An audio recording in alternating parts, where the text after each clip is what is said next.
Hello three family. तो चलो शुरू करते हैं बिना किसी बकवास के, क्योंकि टाइम वेस्ट नहीं करते। टाइम कम है, लाइट का कोई भरोसा नहीं कब आए और कब जाए। पिछला एपिसोड आप लोगों ने देख ही लिया होगा, तो मैं थोड़ा सा बता देता हूँ। जो यान काफी सारे स्पिरिट स्टोन इकट्ठा कर लेता है, एक स्क्रोल को भी बिना देखे अपनी स्टोरेज रिंग के अंदर रख लेता है। साथ ही साथ पिरामिड के ऊपर चढ़ते चढ़ते एक स्टेज पर पहुंच गया था, जहाँ पे उसकी हेल्प नरवाल स्नेक ने की थी। अगर आपने पिछला एपिसोड नहीं देखा तो आप जाके देख लो, फुल डिटेल में आपको मिल जाएगा, जहाँ पे फाइट, एक्शन, ड्रामा, चोरी, जकारी सब कुछ है। अब इस एपिसोड को आप लाइक कर दो, एक कमेंट कर दो, और हाँ, सब्सक्राइब कर लेना चैनल को, क्योंकि वो जरूरी है।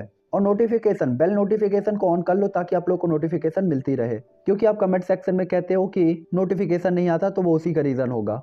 तो चलो, पिछले एपिसोड में हमने ये भी देखा था कि वहां पे एक ओल्ड मैन अपेयर होता है, जिसने कि एक मोटे तगड़े आदमी को पीटा था और उसे फॉर्मेशन के अंदर ढकेल दिया था, जिससे एक गोल्डन लाइट निकली थी और उसे मोटे आदमी को मार दिया था। जिसके बाद मैंने वो एपिसोड वहीं पर एंड कर दिया था। तो ये एपिसोड स्टार्ट होता है जस्ट वहीं से। उस मोटे तगड़े आदमी के मरने के बाद सभी डाउडी लेवल के वॉरियर काफी ज्यादा डर जाते हैं। हालांकि उसी बीच उस मोटे तगड़े आदमी के मरने के कारण वो फॉर्मेशन भी एक्टिवेट हो गई थी, क्योंकि वो बंदा फॉर्मेशन के अंदर चला गया था। और जब डाउडी लेवल के वॉरियर्स ने इस फॉर्मेशन की पावर को देखा, तो वो काफी ज्यादा चौंक गए थे, क्योंकि चारों तरफ से काफी ज्यादा हैवीली गोल्डन लाइट प्रोड्यूस हो रही होती है और अजीब से सिंबल एक साथ क्रिएट होना स्टार्ट हो जाते हैं।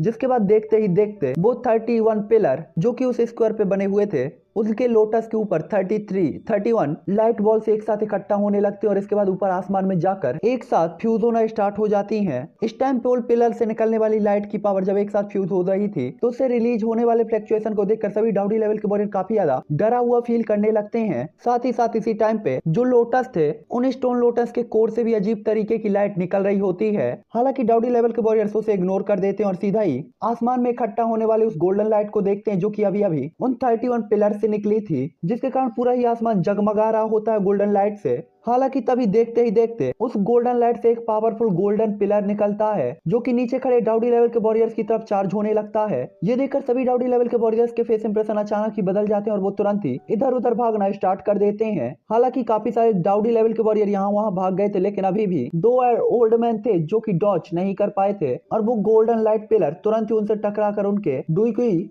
बैरियर को तोड़ देता है और तुरंत ही उन्हें अपने अंदर गोल्डन लाइट में ही गायब कर देता है, और साथ ही साथ उनका ऑरा भी तुरंत ही गायब हो जाता है।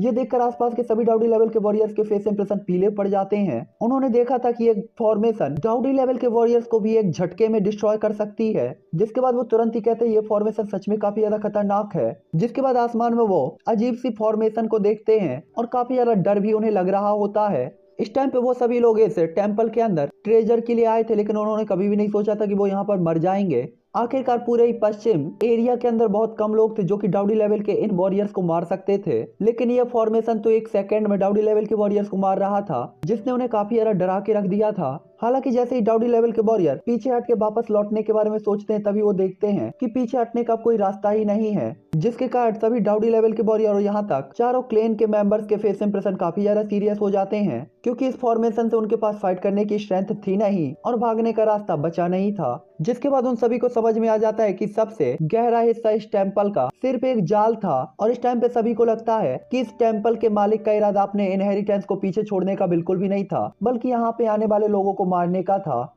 इस टाइम पे जोयान की भी भौहें ऊपर चढ़ी हुई थी, और इतनी क्रूअल मूवमेंट के अंदर जोयान अपने आप को शांत रखने में कैपेबल नहीं था। हालांकि तभी अचानक एक बार फिर से उस फॉर्मेशन के अंदर से काफी सारे गोल्डन लाइट पिलर निकलती हैं, जो कि डाउडी लेवल के वॉरियर की तरफ चार्ज हो जाते हैं, और पिछली बार से ये काफी ज्यादा स्ट्रॉन्ग थे, जो देखकर सभी लोग यहाँ वहाँ भागना स्टार्ट करते हैं, और पलक झपकते ही ये गोल्डन लाइट पिलर एक बार फिर से 10 प्लस डाउडी लेवल के वॉरियर्स को मार देते हैं। इस टाइम पे सभी लोग काफी ज्यादा सदमे में होते हैं, और साथ ही साथ उनके चेहरे में कुछ डर भी होता है, क्योंकि उन्होंने अपनी आंखों के सामने 10 प्लस डाउडी लेवल के वॉरियर को एक झटके में मरते देखा था।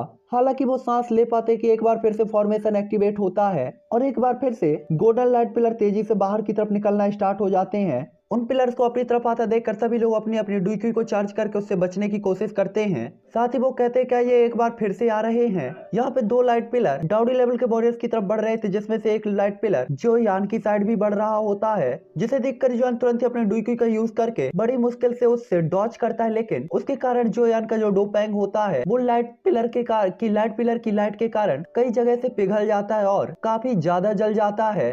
यहाँ तक कि जॉन का चेहरा भी पूरी तरीके से पीला पड़ चुका था।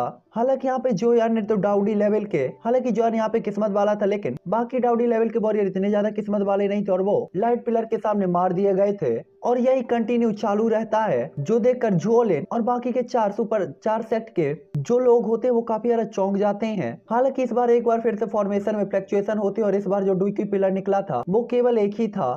तभी जो लेनोस गोल्डन लाइट पिलर को स्कैन करके तुरंत ही कहता है कि ये पिलर जब तक हम में से किसी को मारेंगे नहीं तब तक ये रुकेंगे नहीं और एक एक करके हम सभी लोग यहाँ पे मार दिए जाएंगे। ये देखकर सभी डाउडी लेवल के बॉडी काफी ज्यादा डर जाते हैं और तुरंत ही कहते हैं हमें ये मत बताओ कि हम यहाँ पे मरने का वेट करने वाले हैं, आखिरकार कोई तो रास्ता होगा। हालांकि तभी वो लाइट पिलर नीचे आ जाता है और सभी लोग यहाँ वहाँ भागकर उस लाइट पिलर से बचने लगते हैं। तभी एक व्हाइट बालों वाला ओल्ड मैन अपने सामने के बंदों पर अटैक करके अपने भागने के लिए जगह बनाता है और वहाँ से डॉज करता है। हालांकि तभी उस ओल्ड मैन की चेस्ट पर एक पंच टकराता है जिसके बाद वो सीधा ही उस जाकर गोल्डन लाइटिंग पिलर से टकरा जाता है और पिलर और वो ओल्ड मैन दोनों ही तुरंत ही डिस्ट्रॉय हो जाते हैं और गायब हो जाते हैं। ये देखकर आसपास के डाउडी लेवल के वॉरियर तुरंत ही उस बंदे की तरफ देखते हैं जो कि दुबला पतला होता है और उस ओल्ड मैन के ऊपर अटैक किया होता है और इसके बाद वो कहते हैं आप क्या कर रहे हो, अब हम सब जब एक ही नाव पर हैं तो तुम भला इस पर इस तरीके से किसी और के ऊपर अटैक कैसे कर सकते हो।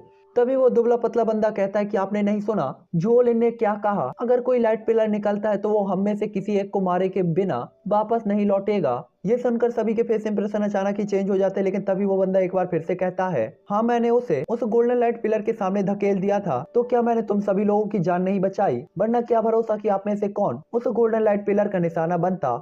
हालांकि इस टाइम पे वो फॉर्मेशन भी कुछ टाइम के लिए शांत हो गई होती है और इसके बाद वो दुबला पतला बंदा फिर से कहता है कि केवल मैंने ही बस नहीं किसी की जान ली है, यहाँ पे आप सभी में से किसी न किसी ने किसी न किसी की जान जरूर ली है। और इसके बाद अचानक वहाँ का माहौल काफी ज्यादा अजीब हो जाता है। तभी जोलन कहता है तो क्या ये ऐसा ही है, मुझे लगता है यही एकमात्र सॉल्यूशन होना चाहिए। जिसके बाद सभी डाउडी लेवल के वॉरियर काफी ज्यादा एक्स्ट्रा अलर्ट हो जाते हैं क्योंकि इस टाइम पे किसी को भी किसी के ऊपर भरोसा नहीं था। हालांकि उसी टाइम पे एक बार फिर से आसमान में फ्लक्चुएशन होना स्टार्ट हो जाता है। इस टाइम पे जोलिन और 4 क्लेनों को छूने की तो किसी की भी हिम्मत नहीं थी, इसी लोग उनसे थोड़ा सा दूरी बना के रखे हुए थे। जहाँ जियोयान की बात थी तो उसकी फास्ट स्पीड और स्पिरिचुअल पावर की हेल्प के कारण ना तो लोग और ना ही डुई पिलर जियोयान को टच कर पा रहे थे, लेकिन बचे हुए लोग आपस में ही लड़ झगड़ रहे होते हैं और एक दूसरे से दूर भाग रहे होते हैं। हालांकि तभी जोलिन की बीच में आवाज आती है हर कोई मुझे पता है कि पहले हुई घटना के बाद लोगों को एक दूसरे से शिकायत होगी। जैसे जुओलिन की आवाज सुनाई देती सभी लोग जुओलिन की तरफ देखने लगते हैं। उन सभी को अपनी तरफ देखते हुए जुओलिन अचानक स्माइल करता है और उनकी तरफ देखते हुए कहता है हम सभी को एक दूसरे से नहीं लड़ना चाहिए। जुओलिन की बात को सुनकर सभी लोग जुओलिन की तरफ देखते तभी वो जुओलिन की तरफ देखते हुए कहते हैं क्या आप चाहते हैं कि हम आपके साथ कोऑर्डिनेशन करें,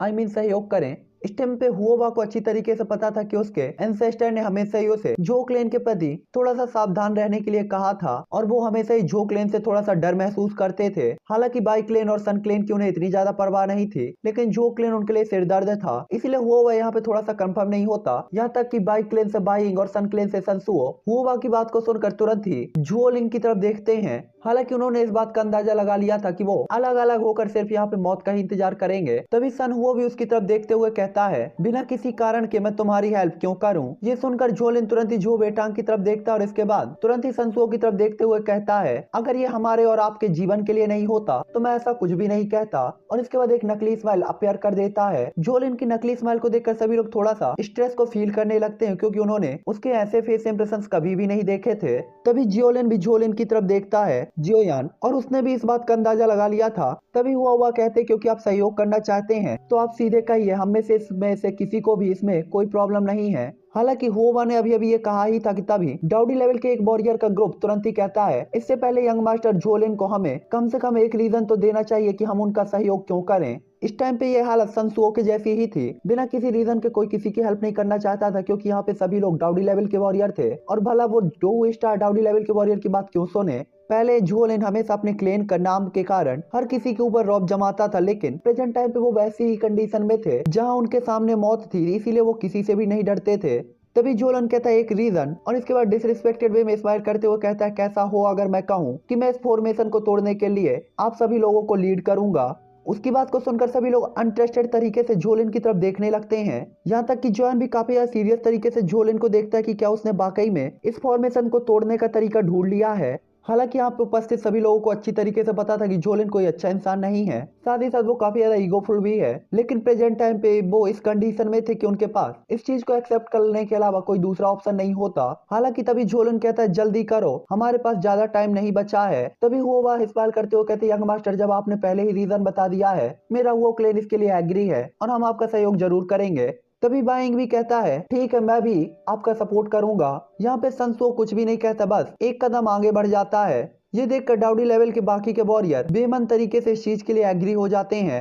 हालांकि तभी जोयान भी कहता है मुझे शामिल होने में कोई परेशानी नहीं है। ये देखकर सभी लोग अचानक ही उस ब्लैक कलर के कपड़े पहने हुए पर्सन की तरफ देखने लगते हैं। उन्हें अच्छी तरीके से पता था ये पर्सन उनमें से सबसे पहले यहाँ तक पहुंचा था।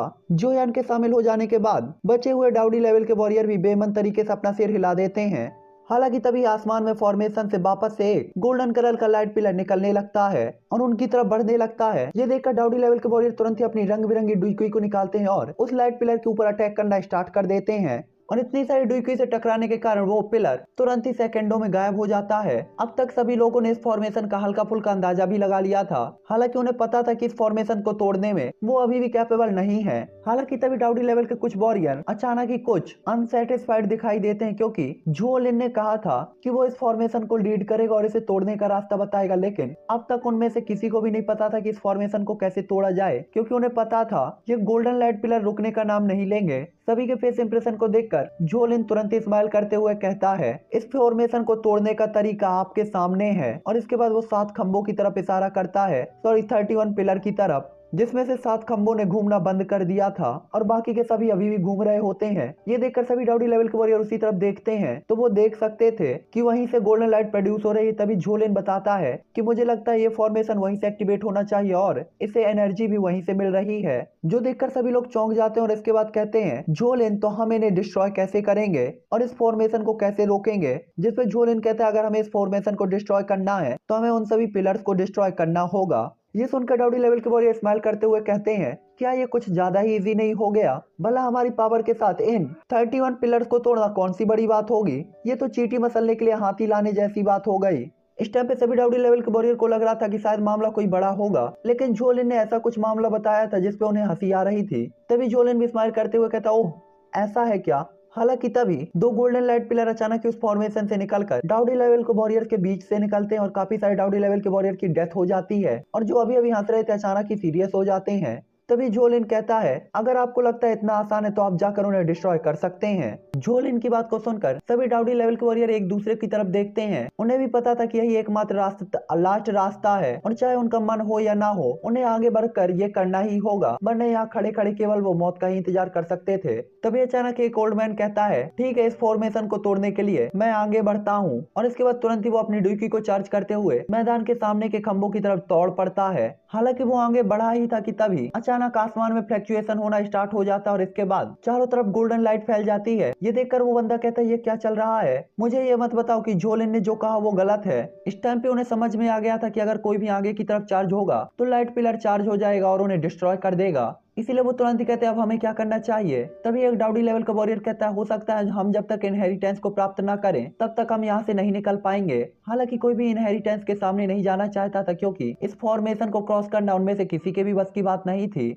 हालांकि यहाँ पे जोयान भी चुपचाप पत्थर के उन्हीं पिलर्स को देख रहा होता है और इसके बाद अचानक ही जॉन शॉक होते हुए कहता है तो ये मामला है, ये जोलिन तो सच में काफी ज्यादा खतरनाक है। जोयान ने देखा था कि उन पिलर्स में बिल्कुल भी स्क्रैचेस नहीं आए थे, चाहे उन पे कितना भी अटैक किया गया रहा हो। साथ ही साथ प्रेजेंट टाइम पे जोयान उन पिलर के नीचे देख सकता था कि गोल्डन लाइट की पिलर परत थी जो कि उन्हें काफी अच्छी तरीके से प्रोटेक्ट कर रही होती है। जिसके बाद जॉन कहता है क्या ऐसा है? कोई आश्चर्य नहीं कि नॉर्मल तरीके से इस फॉर्मेशन को नहीं तोड़ा जा सकता, क्योंकि ये मामला है तो मुझे अब कोशिश करनी चाहिए। और इसके बाद जोयान तुरंत ही अपने नरवाल स्नेक को बुलाता है और खाली जगह पर अचानक ही गायब हो जाता है। अब हमें अभी नहीं पता कि जॉन को क्या समझ में आया है, ये हमें आगे बताया जाएगा। तभी जोलिन भी जॉन की तरफ देखते हुए कहता है वो वास्तव में समझ गया। और इसके बाद वो काफी ज्यादा शक भरी नजरों से जॉन की तरफ देखता है। जिसके बाद जॉन अगली बार उसी स्टोन ब्लॉक के सामने पहुंच जाता है जो तेजी से घूम रहे होते हैं। जिसके बाद जॉन अपनी हेवनली फ्लेम के हेल्प से उसे स्कैन करना स्टार्ट कर देता है। हालांकि इस टाइम पे जहाँ जोयान इस पिलर को स्कैन कर रहा था वहीं पे 2 गोल्डन लाइट पिलर एक बार फिर से डाउडी लेवल के वॉरियर की तरफ चार्ज हो जाते हैं। हालांकि वो चार्ज हुए ही थे कि तभी जॉन अपनी आंखें खोलता है और एक कोल्ड स्माइल पास करते हुए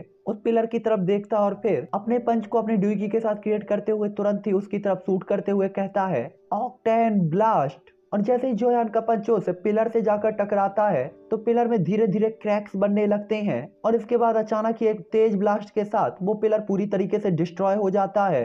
आखिरकार जोयान का ऑक्टेन ब्लास्ट पहले ही तियान क्लास डू टेक्निक को सप्रेस कर चुका होता है और आगे जा चुका होता है, और इस टाइम पे वो काफी ज्यादा पावरफुल भी था, इसलिए उसने तुरंत ही उस पिलर को डिस्ट्रॉय कर दिया था। हालांकि अब तक जोयान का हाथ भी बुरी तरीके से कांपने लगा था, लेकिन तभी वो दो लाइट पिलर जो कि डाउडी लेवल के वॉरियर की तरफ बढ़ रहे थे और बस उनसे टकराने ही वाले थे, अचानक ही हवा में ब्लास्ट हो जाते हैं और गायब हो जाते हैं।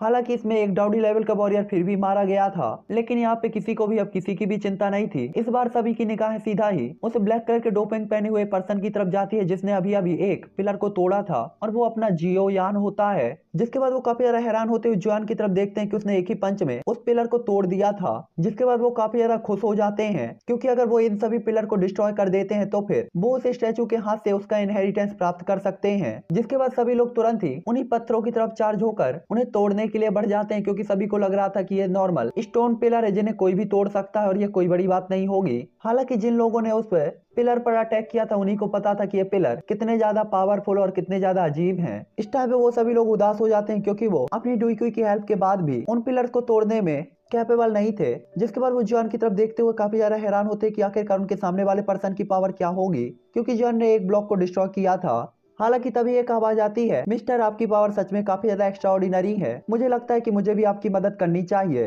और इसके बाद तुरंत ही वो जियान को ग्रीट करते हुए अपने पंच को तुरंत ही सामने वाले पिलर की तरफ बढ़ा देता, और तुरंत ही हुओबा के बाद बाइंग और सनसुओ भी तुरंत पहुंच जाते हैं, जो कि एक एक पत्थर के ब्लॉक के पास खड़े थे। तभी झोकलेन के झो वोटोंग भी वहीं पे पहुंच जाते हैं। हालांकि इस टाइम पे केवल झोलेन ही दूर खड़ा था और केवल जियोयान को देख रहा होता और कहता है तुम वास्तव में कौन हो। जिसके बाद अचानक ही पूरे स्टेज पर ब्लास्ट की आवाज सुनाई देने लगती है और पूरी जगह बुरी तरीके से कांपने लगती है। यहाँ पे सभी डाउडी लेवल के वॉरियर दो दो तीन तीन का ग्रुप बनाकर सभी स्टोन पिलर को तोड़ने में लगे हुए थे और अपने पावरफुल डू स्किल का यूज कर रहे थे, लेकिन ये फिर भी काफी नहीं था। और इसी तरीके से पलक झपकते 4 घंटे बीत जाते हैं और अब तक केवल वो कुछ ही ब्लॉक को नष्ट करने में कैपेबल थे। अभी भी उस जगह पर 12 पिलर खड़े हुए थे जिन्हें डिस्ट्रॉय करना बाकी था, लेकिन उन सभी की पूरी एनर्जी यहाँ पे डिस्ट्रॉय हो चुकी होती है। यहाँ तक कि आसमान पे उस फॉर्मेशन की गोल्डन एनर्जी भी धीरे धीरे कमजोर हो गई थी, लेकिन उसके अंदर से रिलीज होने वाले गोल्डन लाइट पिलर की एनर्जी बिल्कुल भी कमजोर नहीं थी। उससे निकलने वाले 2 लाइट पिलर अचानक ही तेजी से आमने सामने बढ़ने लगते हैं, जो देखकर सभी लोग तुरंत ही कहते हैं हम रुक नहीं सकते। और इस बार कोई भी लापरवाही करने के लिए रेडी बिल्कुल भी नहीं था, क्योंकि उन्हें पता था कि अंजाम क्या होगा और उनके पास केवल एक ही ऑप्शन था, इन सभी पिलर्स को डिस्ट्रॉय कर ही यहाँ से वो बच सकते थे। हालांकि तभी वो 2 लाइट पिलर अचानक ही 2 लोगों को टारगेट करते हैं, जिसमें एक डाउडी लेवल का वॉरियर होता है जबकि दूसरा अपना जियोयान होता है। इस टाइम पे जब से जियोयान ने उस पहले वाले लाइट पिलर को डिस्ट्रॉय किया था, स्टोन पिलर को डिस्ट्रॉय किया था, तब से हर 2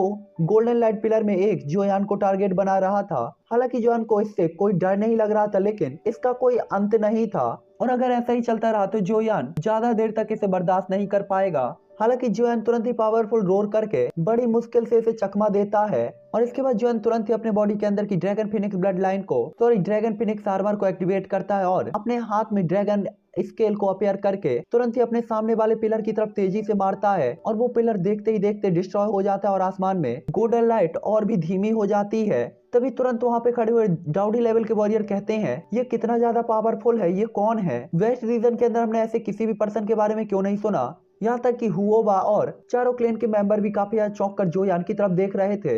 हुओबा के बगल से खड़ा हुआ हुओतियान भी जब जोयान की तरफ देखता है तो काफी ज्यादा शौक होता है। उसे लग रहा था कि वो अपने सामने वाले पर्सन की पावर की बराबरी कभी नहीं कर पाएगा और उसे लग रहा था कि जॉन कोई डाउडी लेवल का वॉरियर नहीं है बल्कि उससे ज्यादा पावरफुल है। तभी जो बेटांग कहते हैं ये स्टोन पिलर ऐसा कुछ भी नहीं है जिसे कोई आसानी से तोड़ सके। आखिरकार आपकी फिजिकल स्ट्रेंथ और पावर काफी ज्यादा होनी चाहिए, लेकिन ये बच्चा तो एक एक पंच के साथ एक एक पिलर को तोड़ रहा है, न जाने इसके अंदर कैसी पावर होगी। इस टाइम पे वो भी काफी ज्यादा आश्चर्य में था। जिसके बाद वो तुरंत ही कहता है यंग मास्टर ने सही ही कहा था कि अगर ये पर्सन हमारे साथ दोस्ती करता है तो ये हमारे लिए ठीक है, वरना हमें इसका दुश्मन नहीं बनना चाहिए।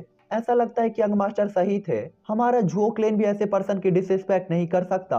और इसके बाद वो तुरंत ही अपने पीछे जो लिंग की तरफ देखते हैं। इस टाइम पे बाइंग भी एक कोल्ड स्माइल पास करता है कि जो और वो क्लेन के मेंबर्स को भी जोयान ने अपनी तरफ अट्रैक्ट किया था। हालांकि इस टाइम पे जोयान अपनी ज्यादा पावर को बेस्ट नहीं कर सकता था, क्योंकि जोयान को प्रेजेंट टाइम पे अपनी पावर बचानी थी ताकि वो इनहेरिटेंस के लिए फाइट कर सके और उसे हासिल कर सके। और अगर यहाँ पे जोयान की आइडेंटिटी किसी को पता चल जाती तो वो भी उसके लिए बड़ा खतरा हो सकता था। इसीलिए जोयान बाइंग की तरफ देखता है और बाइंग तुरंत ही कहता है सभी लोग हमें इन सभी पिलर्स को तोड़ना चाहिए। तुम्हें यहाँ वहां नहीं भागना चाहिए, जबकि हम चारों लोग यहाँ पर खड़े हुए हैं। तो जिसके बाद सभी लोग तुरंत ही खुद को कंट्रोल करके एक साथ पिलर की तरफ देखने लगते हैं। तभी अचानक एक ब्लास्ट की आवाज आती है और इसके बाद सभी लोग चौंकते हुए कहते हैं ये सनसुओ है। कितनी खतरनाक पावर है, उसने एक ही अटैक में एक स्टोन पिलर को पूरी तरीके से डिस्ट्रॉय कर दिया। तभी हुओबा भी अपने मन में कहते हैं कितनी खतरनाक पावर है। जब से इसके बेटे की मौत हुई है तब से इसकी पावर काफी ज्यादा बढ़ गई है गुस्से के कारण। हालांकि ये बात खुशी की है कि इसके बेटे को जियोयान ने मारा है और अगर यहाँ पे जियोयान को होना चाहिए। जिसके बाद अगर जियोयान की आइडेंटिटी रिवील होती है तो सनसुओ जियोयान को मारेगा, ना कि इनहेरिटेंस के लिए फाइट करेगा। जिसके बाद इनहेरिटेंस के लिए फाइट करने का टाइम हम तीनों क्लेनों के बीच में होगा और यही सोचकर उसके मन में लड्डू फूट रहे होते हैं।